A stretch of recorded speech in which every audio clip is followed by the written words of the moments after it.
है बच्चों, देखिएगा कि आज का जो जनरेशन है अरिथमेटिक प्रोग्रेशन का, वो सब्जेक्ट में लंबा चैप्टर है और उसको हम कैसे बनाएँगे, कैसे दिखेंगे और उसके हिसाब से बिहेव करेंगे, जितना कम से कम कंसेप्ट में अच्छा करने की कोशिश करेंगे। जैसे मान लीजिए यहाँ पे क्या दे रखा है, यहाँ पे दे रखा है कि आपको मान लीजिए फ़ॉर्मूला आपका है, पहले Tn = आपको a + n - 1 × d मैंने लिख दिया, ठीक है? अब इसमें क्या है, थर्ड टर्म दे रखा है तो T3 दे रखा है। T3 का मतलब a + n माइनस, अरे यहाँ पे ये 3 रख लीजिए, यहाँ पे आप 3 - 1 × d, यहाँ क्या दे रखा है, 16 दे रखा है, तो इसको आप लिख सकते हैं, क्या लिख सकते हैं कि a + 2d की इक्वल टू 16 दे रखा है।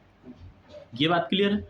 अब क्या कह रहा है कि सेवेंथ टर्म दे रखा है, इसी तरह से सेवेंथ टर्म, तो सेवेंथ टर्म कैसे निकालेंगे, a + 6d = 5, ये आपको 2 हो गया, ठीक? अब इन दोनों की सहायता से पहले आप क्या करेंगे कि आप इसमें ए और डी की वैल्यू निकालने की कोशिश करेंगे। तो हम क्या करेंगे कि पहले दूसरी इक्वेशन में से यहाँ लिखेंगे दूसरा इक्वेशन माइनस पहले से, तो दूसरे में से देखिए ए से ए कैंसिल हो गया, 6 में से 2 जाएगा तो 4d बचेगा, ठीक है ना? आप 5 में से घटाएंगे -16 तो कितना बचेगा, 11 ही बचेगा ना, वो भी निगेटिव वैल्यू। डी की वैल्यू कितने आ जाएगी, 11/4 आ जाएगी, ठीक है? ये बात क्लियर हो गई।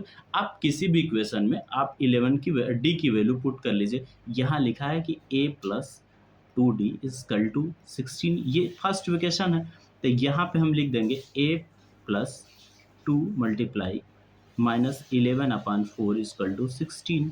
ये कटेगा, बिल्कुल कटेगा, 11/2 हो जाएगा, a = क्या आ जाएगा, 16 + 11/2, ये कितना आ जाएगा कट के, ये देखिए एलसीएम ले लेंगे, यहाँ से एलसीएम ले लेंगे तो कितना आ जाएगा, यहाँ से आ जाएगा 16 दूना 32, 32 में 11 जोड़ लेंगे तो 43/2 आ गया। ए की वैल्यू हमें प्राप्त हो गई। क्वेश्चन जैसे जैसे आगे बढ़ेगा पूछ रहा है कि हाउ मच ग्रेटर देन 12, 15 से कितना अथवा है, ये निकालना क्या है, इसको देख लीजिए। ये बता रहा है कि T15, यहाँ पे T15 - 12 दे रखा है, ये लाइन देखिए, ये लाइन समझ में आ रहा है, फाइंड द सो मच, है ना, greater than is 15 term is 12, ठीक है? अब आपने यहाँ से, ठीक है, अब हमें क्या निकालना है, अब तो हमें बता दिए कि हमने निकालना ये है, हमारा टारगेट ये है। तो 15 टर्म में से देख लीजिए, पहले 15 टर्म निकाल लीजिए। 15 टर्म क्या होगा, T15 आपको निकालने का टारगेट है ना, T15 आप निकाल लीजिए। यहाँ से T15 अगर निकालेंगे तो क्या आएगा, a + 14d मिलेगा।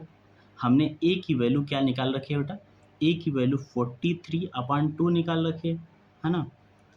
अच्छा, प्लस 14 डी की वैल्यू कितना निकाल रखी, -11, -11/4 लिखा रखा है, ठीक है? अब देखिए कैसे कटेगा, यही आपका सब कुछ सॉल्यूशन है। यहाँ से आप अगर बाहर निकल गए तो आपकी कहानी हो गई जाएगी। यहाँ से देखिए 2 से 2 कट जाए, यहाँ से 7 बार, यहाँ से 2। अब आपको एक नया चीज़ मिलेगा यहाँ से सॉल्यूशन करने के लिए। अब देखिए ये 43/2, ये प्लस माइनस माइनस हो गया, 11 7 जा कितना होगा, 77, 77/2, ये यहाँ से माइनस करेंगे तो कितना आ जाएगा, -34/2, ठीक है? अब हमें जो निकालना है, हमारा उद्देश्य क्या है, T15 - 12 करना है, तो हम यहाँ T15 - 12 को हल करेंगे। ये कितना आया, माइनस, अब इसको काट लीजिए, -17 आ जाएगा, ठीक है? -17 आ गया। अब यहाँ से कर लीजिए, -17 - 12, ये कितना आ जाएगा, ये -29। ये लिखना था कि 15th term is 29 less than 12, ठीक है? और we can say 29 greater then in 15 term, ये बताना था आपको, हमने ये समझाने की कोशिश कर ली। एक बार और आपको समझाने के प्रयास में हूँ। जब बोर्ड में ऐसे क्वेश्चन आएँगे तो आपका दिमाग उल्टा-पुल्टा घूमने लगेगा। In the AP whose term of is 16th, 17th term is 15, 15th term, find how much, ये लाइनें जो मैंने अंडरलाइन करके रखी है वो जब आपको प्रॉब्लम करती हैं, इसलिए मैंने लाइन टू लाइन आपको समझाने का प्रयास किया, ठीक है ना? अब अगले क्वेश्चन की तरफ चलते हैं। क्वेश्चन आप अभी लास्ट टर्म के क्वेश्चन देखेंगे कि कैसे लास्ट टर्म निकलते हैं, कैसे नहीं निकलते हैं, उसको मैं समझाने के प्रयास में हूँ ना, ठीक है। अच्छा, कैसे ये क्या लिखा है कि AP 3813 250 term, find the 20 term of end से 20 टर्म पूछ रहा है, ठीक है। अब हम पहले हमारा जो शुरुआत अर्थमेटिक की होती है वो कैसे निकालते हैं, वो कैसे करते हैं। अर्थमेटिक की शुरुआत में देखिए पहले क्या करेंगे कि हम बाबू यहाँ से हमने ना, हमें फर्स्ट टर्म चाहिए, फर्स्ट टर्म चाहिए, तो फर्स्ट टर्म क्या है, फर्स्ट टर्म 3 है, और डी कितना है 8 माइनस 3, यहाँ से 5 आ जाएगा, ठीक है ना। और हमें लास्ट टर्म दे रखा है, कितना दे रखा है 253, है ना। अच्छा, अब हम आपको लास्ट टर्म का फार्मूला बताते हैं। इन टर्म से अगर कोई चीज़ें निकालनी हो तो यहाँ फार्मूला लिखिए एनथ, है ना, एनथ, यहाँ लिखिए term from end, end end से निकालना है तो यल कोष्टक में n minus one into d, बस यहाँ वैल्यू पुट कर दीजिए। यल कितना है 253, फिर अच्छा यन कितना दे रखा है, यन दे रखा है 20, ठीक है। यहाँ से 20 माइनस वन, डी की वैल्यू कितनी दे रखी है, डी की वैल्यू दे रखी है 5, यहाँ से हल कर लीजिए। 253 माइनस 19 मल्टीप्लाई 5, ठीक है।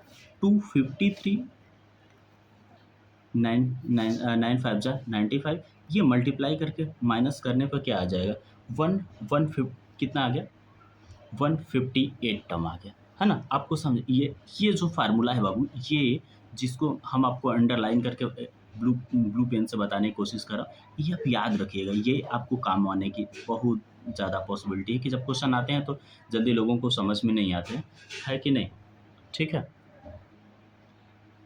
देखिएगा एक बता रहे थे कि in an AP the sum of fourth and eight term 24 and the sum of six term और 10th term is 44, find the first 3 term of AP। अच्छा क्वेश्चन है, और 2 नंबर आपको पक्का एकदम 100% कह रहा हूँ कि दिला के जाएगा। इसको कैसे बनाएंगे, पहले एकदम पहला काम हमारा क्या है कि हम फार्मूला लिखते हैं, TN is equal to A plus n minus one into d, ये फार्मूला हो गया। हमें क्या दे रखा है, ए फोर्थ टर्म, है ना, ए फोर्थ टर्म, ए फोर्थ टर्म का मतलब T4 आपको निकालना होगा, तो A plus 4 minus one into D, तो ये आ जाएगा T4 का मतलब A प्लस 3D आ जाएगा। तो ए प्लस 3D अब इसी तरह निकालेंगे, A प्लस 3D, अब हमें T4 चाहिए तो T8 चाहिए, तो A प्लस 7D, इनका सम दे रखा है 24, ठीक है। अब इनको ऐड करेंगे तो 2A is equal to 10D is equal to 24, ये इक्वेशन 1 आ गया। दूसरा इक्वेशन भी वैसे ही पुट करेंगे, 6 टर्म का मतलब A प्लस 5D, A प्लस 9D इजकल टू 44, ठीक है ना। इसको अब ऐड करेंगे तो कितना आएगा, इसको इधर कर लेते हैं, इसको करेंगे तो कितना आ जाएगा 2A इजकल टू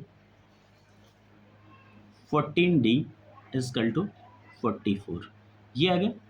ऊपर वाला कटेगा, बिल्कुल इनको काट दीजिए इक्वेशन 1, ठीक है। ऐसे भी रख लेंगे तो कोई प्रॉब्लम नहीं है। इसको मान लेते हैं 2, ठीक है। यहाँ हल कर लेते हैं, यहाँ हल करते हैं, इस बॉक्स के अंदर देखते हैं, ठीक है।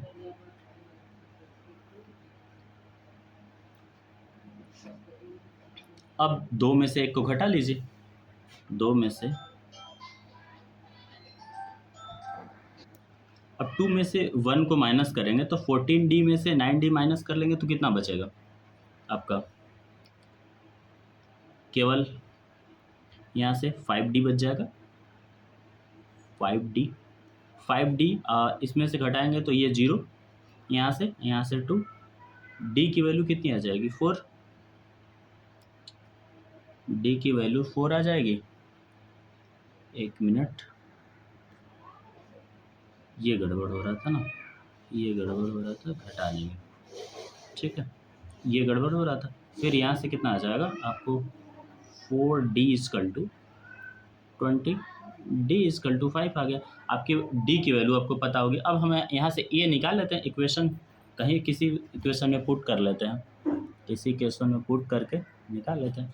ये कितना यहाँ पे 2a मल्टीप्लाई 14 मल्टीप्लाई 5 मल्टीप्लाई 44 है ना, ये आ जाएगा 2a इजकल टू 44 माइनस 70, कितना आ जाएगा, से घटाइए, ये हो जाएगा 6, यहाँ से 6 बच गया, यहाँ से बचा कितना 6, यहाँ से 2 आ जाएगा, ठीक है, ये -2, ए इजकल टू कितना आ जाएगा -13। अब हमें निकालना क्या है कि फर्स्ट 3 टर्म बताना है, हमें फर्स्ट 3 टर्म बताना है, ए प्लस डी, ए प्लस 2d, ये बताना है, ए कितना है, ये हमने निकाल रखा है कितना -13, अब कितना आ जाएगा -8 और -3, ऐसे 3 टर्म चलते चले जाएंगे फिर, ठीक है ना। देखिए अगले क्वेश्चन की तरफ, Subba started working in 1995, monthly salary is 5000, she received annual increment of 200 every year, in which did her monthly salary becomes 7,000। अच्छा ये बता रहा है बाबू, बड़ा क्वेश्चन है लेकिन अच्छा क्वेश्चन है, आपको नंबर दिलाने के लिए अर्थमेटिक। ये फर्स्ट टर्म में कितना कमा रखा है बंदा ने, इसको देख लीजिए, पहले क्या दिया है इसको निकालने की कोशिश करिए कि दिया क्या है, पहले जो दिया है उसको आप लिख लीजिए। पहले महीने में इसकी तनख्वाह बेचारे की 5,000 थी, ठीक, वो कह रहा है कि हर साल 200 रुपये बढ़ रहा है एनुअल, तो इसका मतलब डी दे रखा है, और बता रहा है कि लेट सैलरी बिकम्स 7, लास्ट की जो सैलरी है जो 7,000, टीएन दे रखा है, इसका टीएन दे रखा है कितना 7,000, ठीक है। आपको कितना बताना है कि वो ये निकालना है, यन निकालना है, कितने साल में वो इतना कमा लिया, ठीक है। तो अब वैल्यू पुट कर लीजिए, फार्मूला आपके बाद एक बार फिर पुनः लिखता हूँ कि a plus n minus 1 n2 d, ठीक है। अब वैल्यू पुट कर दीजिए, 70,000 यहाँ रख लीजिए, a कितना है 5,000, ठीक, प्लस n माइनस 1, ठीक, d की वैल्यू 200 है, इसको उस साइड ले जाएंगे, कितना आ जाएगा 5,000 में से 7,000 में से 5,000 कट घटाएंगे, 200, 2,000 बचेगा, n माइनस 1, ये 200 है, 2 जीरो से 2 जीरो टपका दीजिए, एक 2 से एक 2 टपका दीजिए, 10 आ गया, n माइनस 1, n की वैल्यू आ जाएगी 11, ठीक है ना। एक बार फिर मैं पुनः समझा रहा हूँ कि सुबह स्टार्टेड वर्किंग 95 में काम कर रहा था, वो 5,000 पहली सैलरी मिली थी, हे रिसीव, वो बताया कि हर महीने का नाम है कि हे रिसिव्ड इंक्रीमेंट, हर साल क्या कहा कि 200 रुपये बढ़ेगी, और बता रहा है कि जब निकल रहा था वहाँ से तो वो 7,000 रुपये पर मंथ कमा रहा था, तो बता रहा था कितने साल उसने काम किया, ठीक है। बहुत प्यारा सा क्वेश्चन है, ठीक है। अब आगे क्वेश्चन से बढ़ने के लिए आपको तैयारी अच्छे करनी होगी। ये क्वेश्चन कितना इंपॉर्टेंट है आपको नहीं बता सकता, लेकिन ये 2 नंबर आपको दिलाया जाएगा। ये लिखा है 7th term in AP, 7th term मतलब 7th टर्म पूछ रहा है, और क्या कह रहा है, इक्वल टू, ये मल्टीपल भी 7 टाइम्स मल्टीपल है, मतलब 7 किसका मल्टीपल है, T7 का, इस, है ना, ये मल्टीपल दे रखा है, इसकल टू क्या देखा 11 मल्टीपल दे रखा है किसका, T11 का, निकाल लीजिए। आप ऐसे कर लीजिए कि आपको आसान हो जाएगा, आसान भाषा में इसको लिखने के लिए कि 7, इसका 7 टर्म लिखना है तो a प्लस 6d लिख लीजिए, यहाँ पे 11 टर्म लिखना है, 11 टर्म लिखना है तो a प्लस 10d लिख लीजिए। अब यहाँ से आप वैल्यू प्राप्त कर लीजिए, ये क्या हो जाएगा 7a प्लस 42d, है ना, 11a प्लस 110d, है ना, यहाँ से हल कर लेंगे, एक तरफ दोनों को ले लेंगे, कितना आएगा देख लीजिए, इसको लेके आइए, यहाँ से आ जाएगा -4a, और यहाँ से 110a माइनस 40, यहाँ से d ना लिखना था d, ठीक है, और ये 42d माइनस कर लीजिए, कितना आएगा 68d, ठीक है। a की वैल्यू क्या, यहाँ से काट लीजिए, 17 चौके 68, a की वैल्यू -17d। एक क्वेश्चन आपको यहाँ से मैंने दिला दिया, ठीक है। अब फाइंड क्या करना है, आपको फाइंड करना है T18th टर्म, आपको निकालना क्या है, यहाँ मैं आपको ब्रैकेट में करके बताता हूँ। ये क्वेश्चन छोटा है लेकिन आपको दिमाग हिला देगा, यहाँ से देखिएगा ना, अब निकालिए T18 a प्लस 17d निकालना है आपको, ठीक है ना। अच्छा, आपने a की वैल्यू कितना निकाल रखी है -17d, और प्लस 17D यही आपको निकालना है ना? आपको T18 का निकालना था, ठीक है? तो ये दोनों तो प्लस माइनस करके 0 हो जाएँगे, तो आपका T18th टर्म कितना आ गया? 0 आ गया, है कि नहीं? ये प्यारा सा क्वेश्चन मैंने आपको बता दिया। लगभग इस टाइप के हर इम्पोर्टेंट सवाल को मैंने टॉपिक को टच किया है, फिर आगे भी क्वेश्चन बताने की कोशिश कर